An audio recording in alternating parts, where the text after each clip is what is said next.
안녕하세요. 쌈자의 리뷰 쌈자입니다. 5화 리뷰는 간암 말기로 입원한 최현숙 환자 그리고 양석형 교수 이야기와 돌아온 익순이를 중심으로 진행해 보겠습니다. 최현숙 환자는 간암 말기로 상태가 나빠져 응급실로 내원해 입원하게 됐는데요.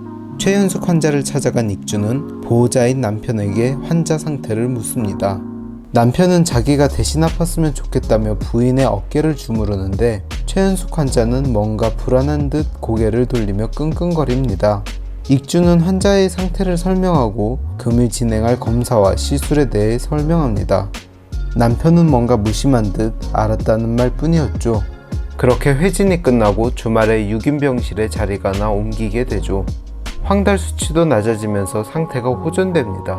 하지만 남편은 보험회사에 제출할 진단서에 최현숙 환자의 상태가 많이 안 좋고 명확한 의사 판단이 힘들다고 적어달라고 합니다. 이때부터 확연히 뭔가 구리다는 냄새가 짙게 깔렸습니다. 심지어 같은 병실 옆자리 환자의 보호자가 수간호사를 찾아와 충격적인 말을 하는데요.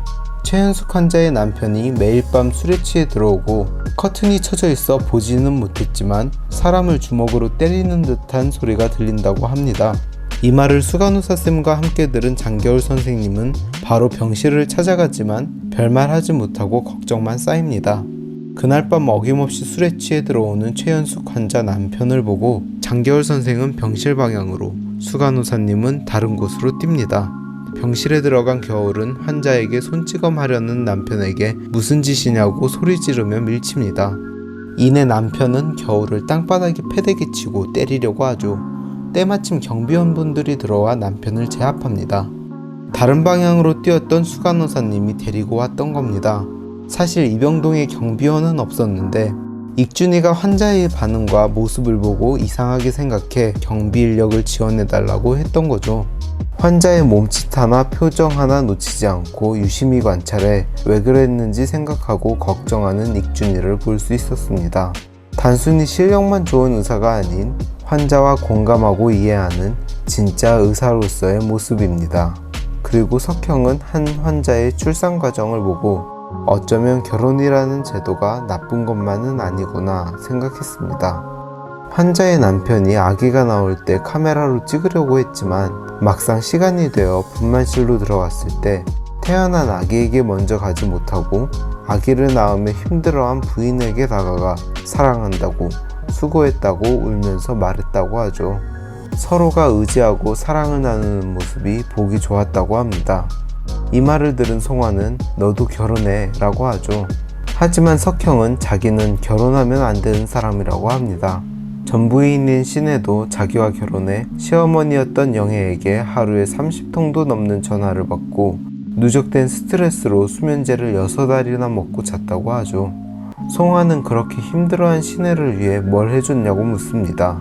석형이는 이렇게 힘들어하는 신혜를 유학 보내려고 했지만 엄마가 왜 자기 아들 돈으로 유학 가냐고 해서 못 가고 신혜에게 장모님 댁 가 있으라고 했지만 시어머니가 무서웠던 신혜는 결국 친정에 가지도 못합니다.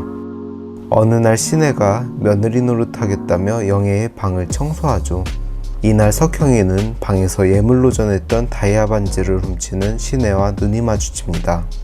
영애는 반지가 사라진 걸 알고 물어보지만 석형은 모르는 척 신혜를 눈 감아줬다고 합니다.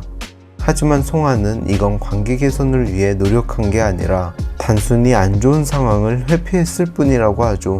차라리 수면제는 왜 먹었는지, 반지는 왜 훔쳤는지 물어보고 얘기했어야 했다고 합니다.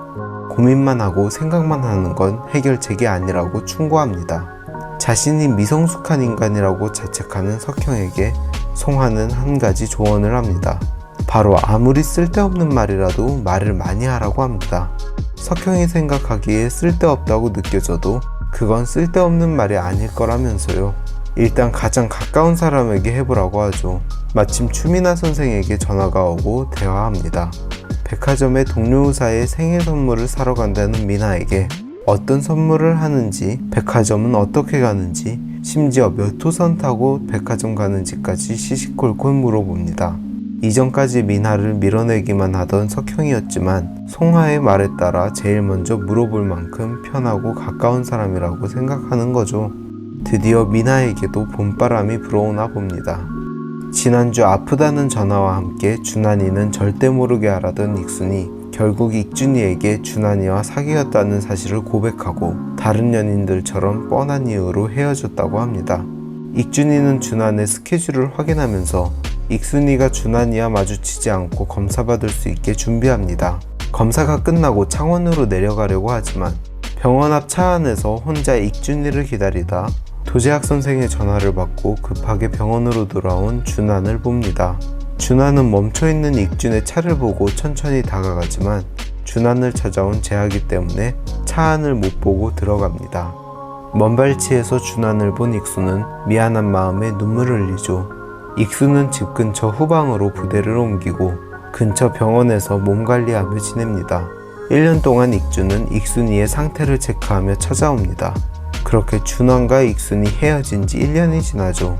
1년이라는 시간을 한 번에 뛰어넘긴 것은 아무래도 그동안 쓸데없는 이야기를 많이 하며 변화한 석형이의 모습, 사랑이 깊어지고 이에 따라 위기도 찾아오는 겨울 정원 커플, 그리고 푹 쉬고 돌아온 송하의 모습을 보여주는 것도 있지만 밴드 연습에서도 커플링을 끼고 있던 준환이 익순을 잊지 못하고 얼마나 그리워하는지, 익순이도 준환이에게 미안한 마음을 갖고 얼마나 이별을 후회하고 있는지 보여주며 이들을 다시 만나게 할 시간적 여유를 준 게 아닌가 생각되네요. 이제까지 흐트러진 상태로 결실을 보지 못한 커플들이 어떻게 사랑하게 될지 너무 기대되고 궁금하네요. 오늘 리뷰는 여기까지 하도록 하겠습니다. 댓글 많이 남겨주시고 재밌게 보셨으면 좋아요와 구독 부탁드립니다. 감사합니다.